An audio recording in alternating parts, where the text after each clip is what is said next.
Thank you, and let's bring in White House correspondent MaryAlice Parks, along with former Assistant U.S. Attorney Jaimie Nawaday for more on this. Ladies, thank you both for being here. MaryAlice, the committee is also expected to focus on Trump's efforts to get states to name alternate slates of electors. What exactly does that mean, and what does the committee want to know about Trump's involvement there? Yeah, Dan, a little bit of a reminder of how we elect presidents in this country. It's not about the popular vote, who wins the most raw votes, but a reminder that in this country, we elect presidents based on the Electoral College, that you win the Electoral College representatives from each state, and that those Electoral College votes are actually real sort of votes. People come here to Washington and they cast those votes in the Electoral College. So this scheme was that people close to the president, this is according to the committee, people close to the president tried to urge these state legislatures, tried to urge these state houses to basically override the will of the voters and just send their own representatives to Washington to vote as sort of their own electors for Trump, even though that wasn't sort of the final result from their states. And I think that what was interesting over the weekend was that Adam Schiff, one of the members of the committee, sort of previewed on CNN that they have evidence in the committee that President Trump was aware of this scheme, as he called it. And I think that's a big part of what we're going to see today. We're going to see the committee trying to lay out how involved the president was in that. Jaimie, do you expect we'll see charges brought after these hearings are over? What bar do prosecutors have to meet for that to happen?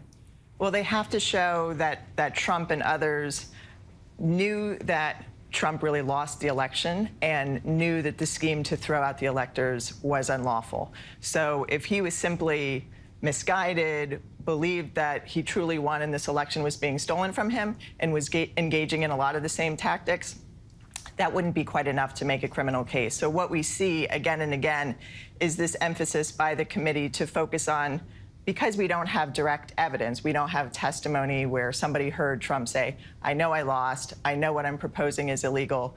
What we're hearing again and again is people telling Trump that he lost and people telling Trump that what he's proposing to do is illegal. And so we're going to hear more of that today, where the pressure tactics continue.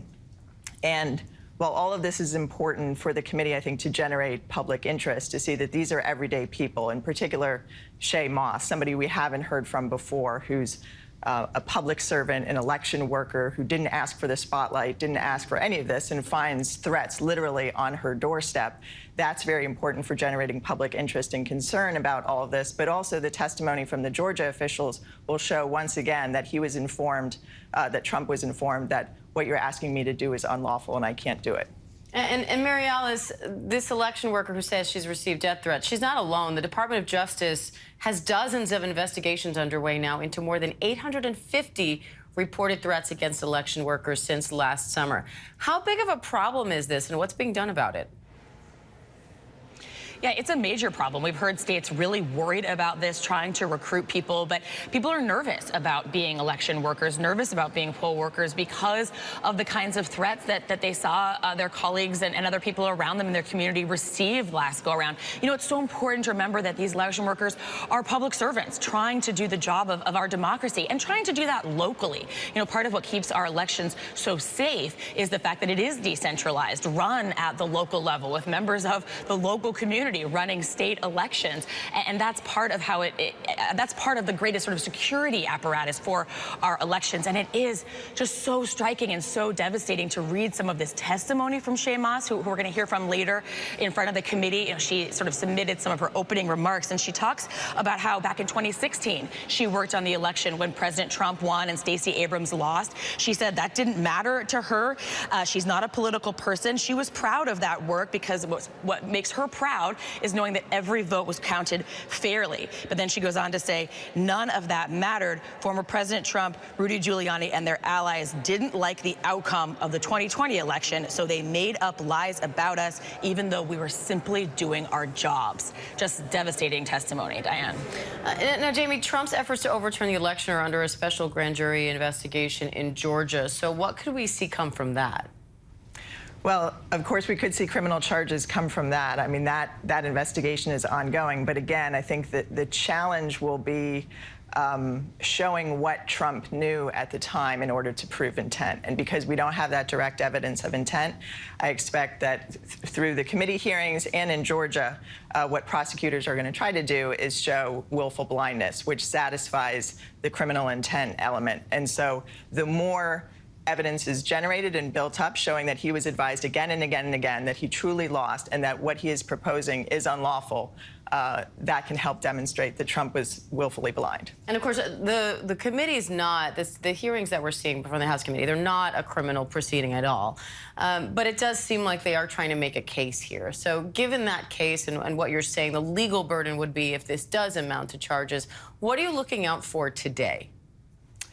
Today, I think we are going to see a continuation of building that intent of what we're going to see from here on out, both through the Georgia officials and through the DOJ officials, are these pressure tactics.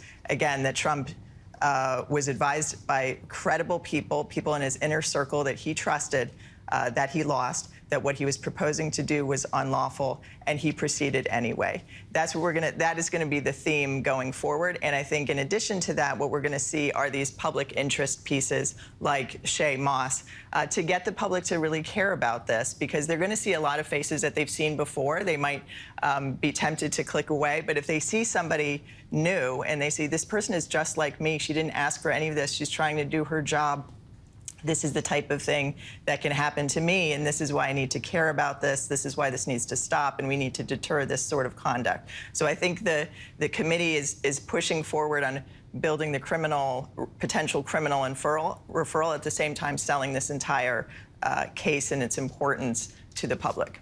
All right. MaryAlice Parks, Jaimie Nawaday, thank you. And we will carry today's hearing live starting at 1 p.m. Eastern right here on ABC News Live.